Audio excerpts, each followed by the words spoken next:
Although for some of you, parang gusto nyo umiyak pero parang walang luha.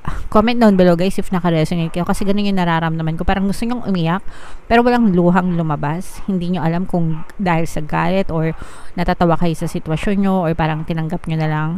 Ganyan. Yeah, pero nakikita rin natin dito na yung sinabi natin kanina na parang natanggap nyo agad na hindi siya yung karapat-dapat para sa inyo. So, you're not wasting your energy. Mga kapiksi. Parang natauhan kayo bigla.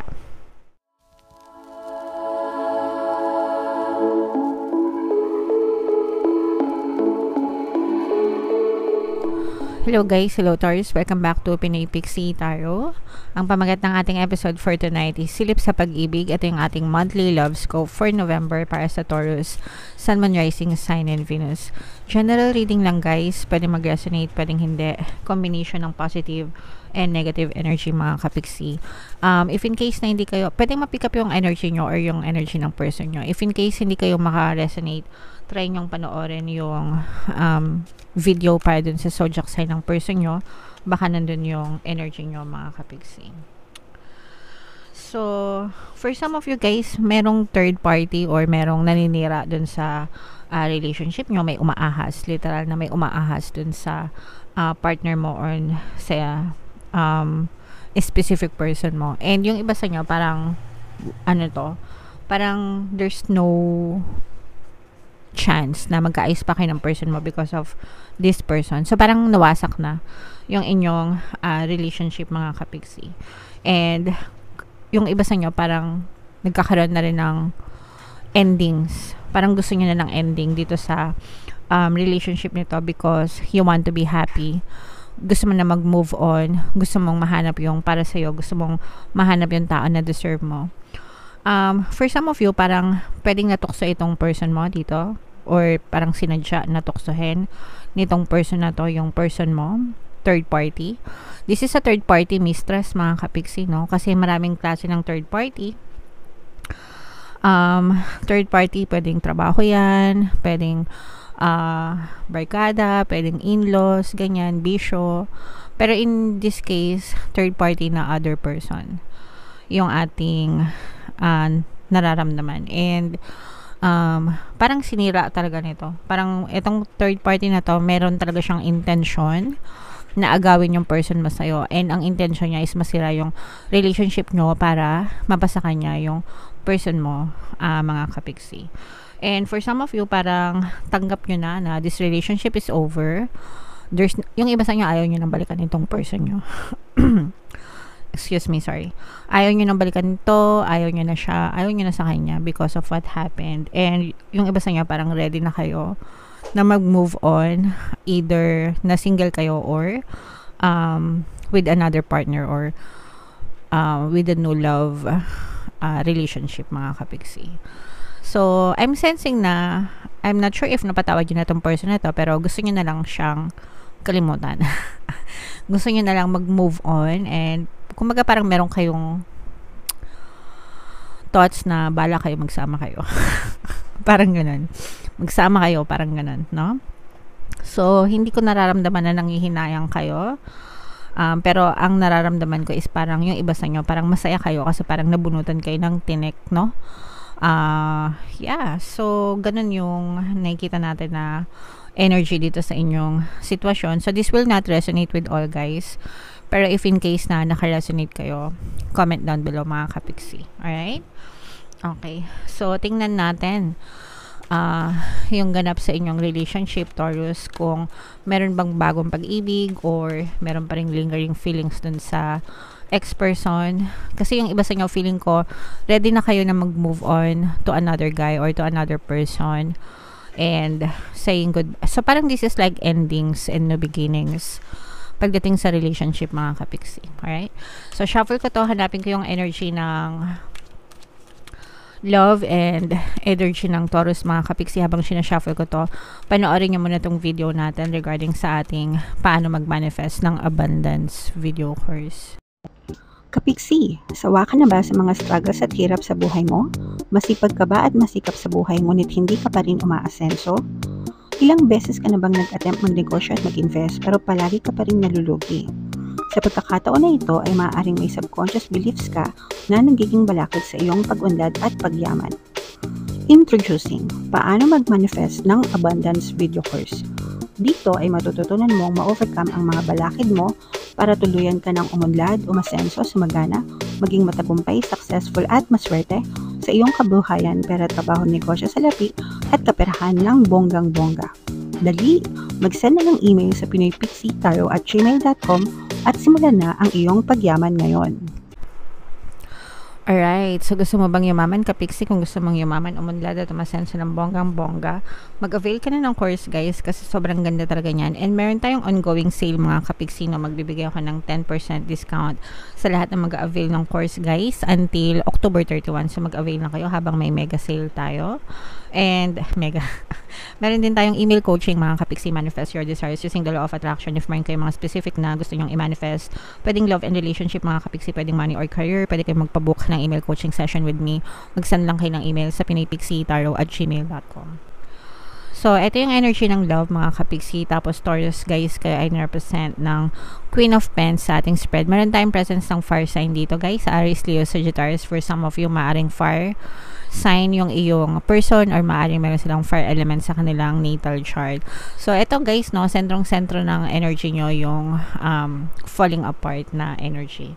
So, yung iba sa inyo talagang nararamdaman natin, sabi ko nga sa inyo, na parang natapos na, nagkaroon na ng ending sa relationship nyo. And for some of you naman, parang nandun pa rin kayo sa suffering stage, mga kapiksi.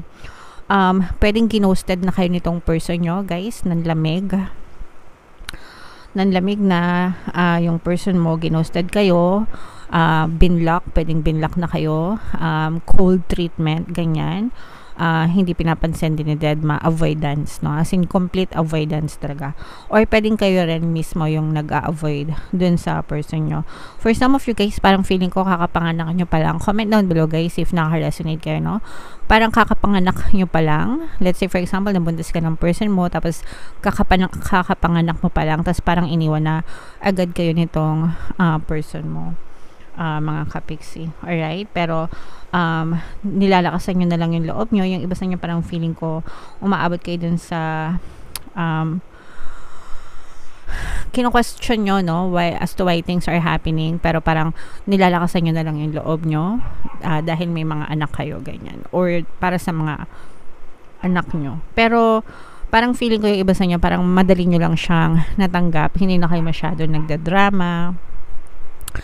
Especially if adults na. Kasi pagka yung mga medyo adults na ganyan, ayaw na lang masyadong drama nun. Ayaw na masyado. Kung gusto, kung ayaw, bala ka sa buhay mo. Ganun yung mga medyo adults na. Kasi ayaw na nila na masyadong stress. Kumbaga, sobrang dami na ng experience, ganyan. Ayaw na nila nagmamakaawa. Kaya mabilis magbabay. So, and dahil siguro yun sa mga, sabi ko nga, experience, and hindi na masyadong sasayang ng energy, kumbaga, sa mga toxic na tao or sa mga toxic na sitwasyon. And in your case, mga kapiksi, ganun yung nararamdaman ko na parang, okay, it happened. Wala na akong magagawa. So, alangan namang umiyak ako ng umiyak. Although for some of you, parang gusto nyo umiyak pero parang walang luha. Comment down below, guys, if naka-resonate kayo, kasi ganun yung nararamdaman ko. Parang gusto nyo umiyak pero walang luhang lumabas. Hindi nyo alam kung dahil sa galit or natatawa kayo sa sitwasyon nyo or parang tinanggap nyo na lang, ganyan. Yeah, pero nakikita rin natin dito na yung sinabi natin kanina na parang natanggap nyo agad na hindi siya yung karapat-dapat para sa inyo. So, you're not wasting your energy. Mga kapiksi. Parang natauhan kayo bigla. Ganon. Ayan, no. So, na-discover nyo. Kumbaga, parang sa inyo, it's a blessing kasi na-discover nyo talaga yung totoong pagkatao nitong person na to. And alam nyo sa sarili nyo na hindi nyo sasayangan yung oras at panahon nyo para lang sa kanya. And yung iba sa inyo, parang nagfo-focus na lang kayo sa trabaho, guys. Ayan, no. Yung devil talaga, sobra. So, lumabas talaga yung energy ng snake, mga kapiksi. Energy ng toxic. Energy ng itong ahas na to. So, itong ahas na to, guys, feeling ko, if merong third party yung person mo, baka nagpabuntis din ito. Baka siya yung nabuntis, hindi ikaw. Baka nagpabuntis din itong person na to kasi parang gusto niyang hawakan sa leeg yung person mo, mga kapiksi. Syempre, pag nabuntis, parang yung person mo, no choice, kundi panagutan yung kanyang, yung babae na yun, or kung sino man siya. Yeah. Parang tinukso niya talaga. Yun yung way niya para makuha yung person mo. Pero kayo, parang mas pinofocus nyo yung inyong energy, guys, sa inyong kaperahan, sa inyong trabaho, sa inyong negosyo, kung meron man kayong negosyo. Pero gusto nyo, puro doon na lang yung focus ng attention nyo. Parang magpayaman na lang ako kaysa sa umiyak ako, yung mga ganun. And yes, marami akong mga kapiksi na nababasa sa mga ganong comments. So, good job sa inyo kasi hindi nyo sinasayang yung energy nyo. You know your worth. So, you deserve love, Taurus, and you deserve to be loved. So, yung mga ganitong klase ng tao, although some of them, pwede namang magbago, pero depende pa rin sa inyo. Syempre, preference nyo. They will not change unless you change your perception of them.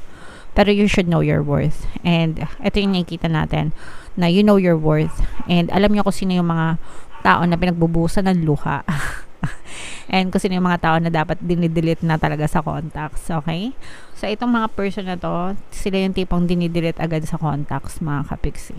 At least dito sa spread na to. Okay? So, comment down below, Taurus. This will not resonate with all, guys. Pero if in case naka-resonate kayo, comment down below, mga kapiksi. And tingnan natin yung love message for you, Taurus, if magre-resonate. Honeymoon. Ito, feeling ko honeymoon na to, mga kapiksi. This is you traveling alone. Parang hahanapin mo yung sarili mo, hindi with your partner or with specific. Kasi dito sa spread na to, guys, nakita natin na parang this is a very hopeless situation na parang wala nang balikan, hiwalay na, separated. And itong honeymoon na energy na to, this is you traveling alone, loving yourself, no? And posible yun, guys. Hindi porket alone kayo is hindi kayo pwede maging masaya. That's a misconception. Actually, sa panahon ngayon, yung mga single, sila pa yung masasaya. Diba? Kasi wala silang stress. Ano ko lang naman, guys, na babasa and napapanood ko lang din sa social media. And wag tayo maging judgmental. Hindi porket single sila is malungkot na sila. Sometimes baliktad, kung sino pa yung mga single, sila pa yung masasaya because they love themselves so much. And most of yung mga single na people, it's by choice, no? By choice yon na ayaw nila in a relationship, and they just love being themselves and just love themselves so much na hindi nila kailangan ng validation from other people. So, yung iba sa inyo, guys, parang feeling ko ganon na parang you're traveling alone and malay mo, dun mo makilala yung the one para sa'yo, diba? So, yeah. Alright, so comment down below, Taurus, if naka-resonate kayo sa reading na to. Ito yung ating 2024. Kung single kayo, guys, meron tayong subliminal para ma-attract yung love and relationship, no? If you're ready for a relationship. So, pwede nyo yung pakinggan, mga kapiksi. And sa mga may third party, kung gusto nyo pang magkaayos and gusto nyo bumalik yung person nyo, pwede naman. Meron tayong mga pampabalik, pampawala ng kabit, third party, pampawala ng balakid, yan, pampaloyal para ikaw piliin. Yung apat na combo na yun, yung pinaka the best if meron kayong mga third party, situation. Alright? So, ito yung ating 2024 kapalaran, guys. Kung nyo ba napapanood, panoorin nyo na, super nice, super ganda. And ito naman yung ating success stories ng paano mag-manifest ng abundance video course. Thank you for liking, sharing, and subscribing, mga kapiksi. And see you again next time. I love you all, guys. Have a nice day. Bye-bye.